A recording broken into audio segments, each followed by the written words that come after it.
Aujourd'hui, je vous propose un texte que j'ai écrit le 25 juillet 2011.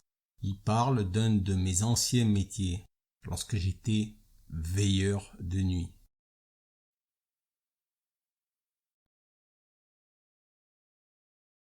C'est le matin, je vais dormir.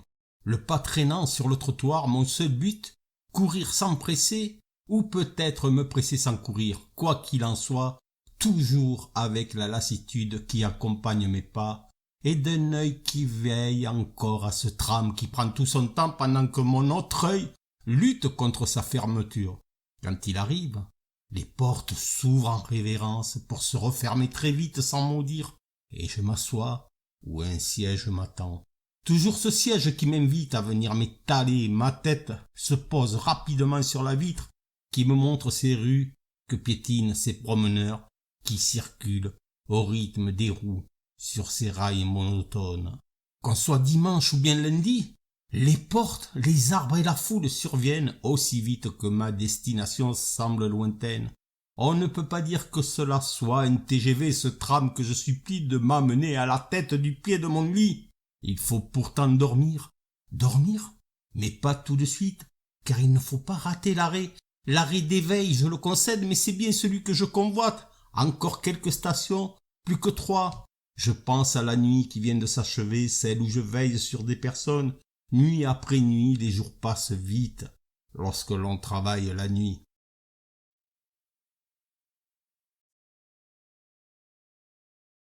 Je m'endors au matin, mais juste avant, je me délecte de voir les autres débuter leur journée.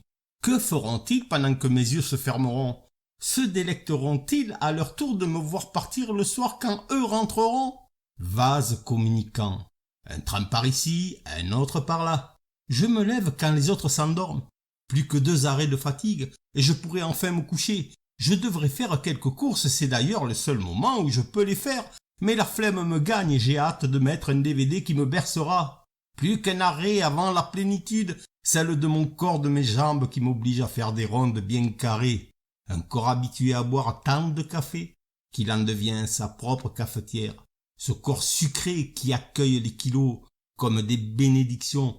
Ce corps brûlé par la cigarette aussi. Et ce silence interminable. Un silence de présence que les étoiles adoucissent. C'est un fait. Veiller, c'est tout d'abord être présent. C'est ensuite veiller sur soi. Ces 2 paramètres me permettent enfin de veiller sur mon prochain. Déjà le soir, bientôt la nuit, je me réveille.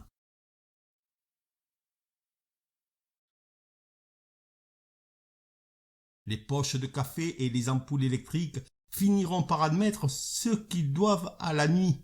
Le jour finira aussi par l'avouer. Ainsi vont les jours qui nient l'évidence. Se coucher tôt pour se lever avant que les trams ne rentrent au dépôt, se lever et se coucher dans l'ordre du calendrier nocturne, tram après tram. Alors que le jour se lève ou se couche, la nuit, elle tombe.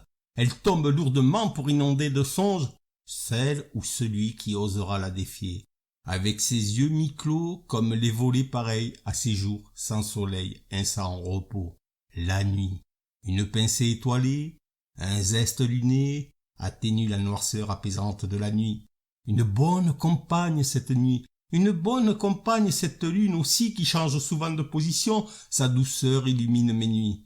Comme une protection, comme pour me dire que je ne suis pas seul et que l'horizon se fait trop discret. Mon ombre se promène en glissant sur les murs de ces couloirs silencieux qui retiennent mes pas en résonnant en cadence.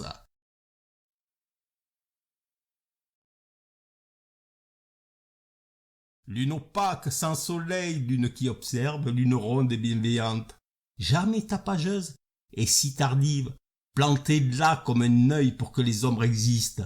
Lune qui m'escorte, me guide et me conduit. Lune que j'observe, lune qui bouge et qui disparaît au matin. Ce matin attendu, tout paraît si différent la nuit, avec pourtant les mêmes objets que je croise. C'est une monotonie changeante. Chaque chose, chaque endroit, toujours pareil et si différent. Le temps semble s'éterniser sur eux. Je me parle souvent, même lorsque je n'ai pas grand-chose à me dire. Je me parle souvent Et je me dis tant de choses, comme quand je me laisse altérer par l'étrange et le merveilleux, par la nuit qui muse de jour en jour. Mais je te parle aussi.